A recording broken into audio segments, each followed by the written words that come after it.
NIT ഭരണസമിതിയിൽ ഉൾപ്പെട്ടതായി പരാതി. പൊന്നാനി സ്വദേശി ലഫീർ മുഹമ്മദിനെയാണ് ഭരണസമിതിയിൽ ഉൾപ്പെടുത്തിയത്. സംസ്ഥാന സർക്കാരിന്റെ നോമിനിയായാണ് ലഫീറിനെ ഉൾപ്പെടുത്തിയിരിക്കുന്നത്. ലഫീറിനെ ഉൾപ്പെടുത്തിയത് മലപ്പുറം DCC അറിഞ്ഞിട്ടില്ലെന്ന് VS ജോയി പറയുന്നു. വിദഗ്ധൻ എന്ന നിലയിൽ ഉൾപ്പെടുത്തിയതെന്ന് പൊന്നാനി MLA KP നൌഷാദ് അലിയും പറയുന്നു. വിവരങ്ങളുമായി പ്രസാദ് ഉടുമ്പശ്ശേരിയാണ് ചേരുന്നത്. പ്രസാദ്, ആരോപണ വിധേയൻ ഭരണസമിതിയിൽ എന്നാണല്ലോ പറയുന്നത്, എന്താണ് വിശദാംശങ്ങൾ?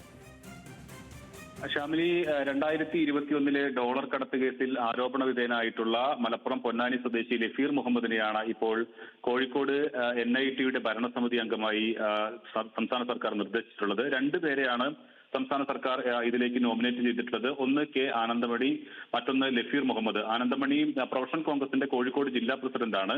എന്നാൽ ലഫീർ മുഹമ്മദിനെ ഇതിലേക്ക് നോമിനേറ്റ് ചെയ്തതുമായി ബന്ധപ്പെട്ടുകൊണ്ട് കോൺഗ്രസിനകത്ത് തന്നെ വലിയ അമർഷവും പുകയുന്നുണ്ട്. മലപ്പുറം DCC ഇക്കാര്യം അറിഞ്ഞിട്ടില്ല എന്നുള്ളതാണ് VS ജോയി MLA കൂടി വ്യക്തമാക്കുന്നത്.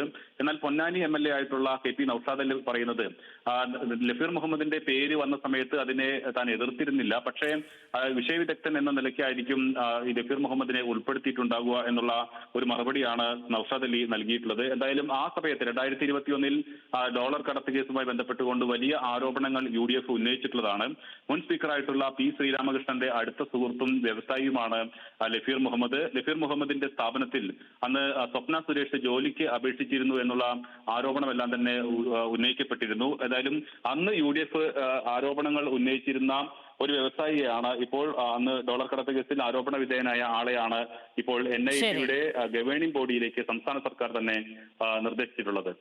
ഡോളർ കടത്തിലെ ആരോപണ വിധേയനെ സർക്കാർ നോമിനിയായിട്ടാണ് നിലവിൽ കോഴിക്കോട് NIT ഭരണസമിതിയിൽ ഉൾപ്പെട്ടതായി പരാതി ഉയർന്നിരിക്കുന്നത്. പ്രസാദ് ഉടുമ്പശ്ശേരി വിവരങ്ങൾ നൽകിയത്. ഒരിടവേള.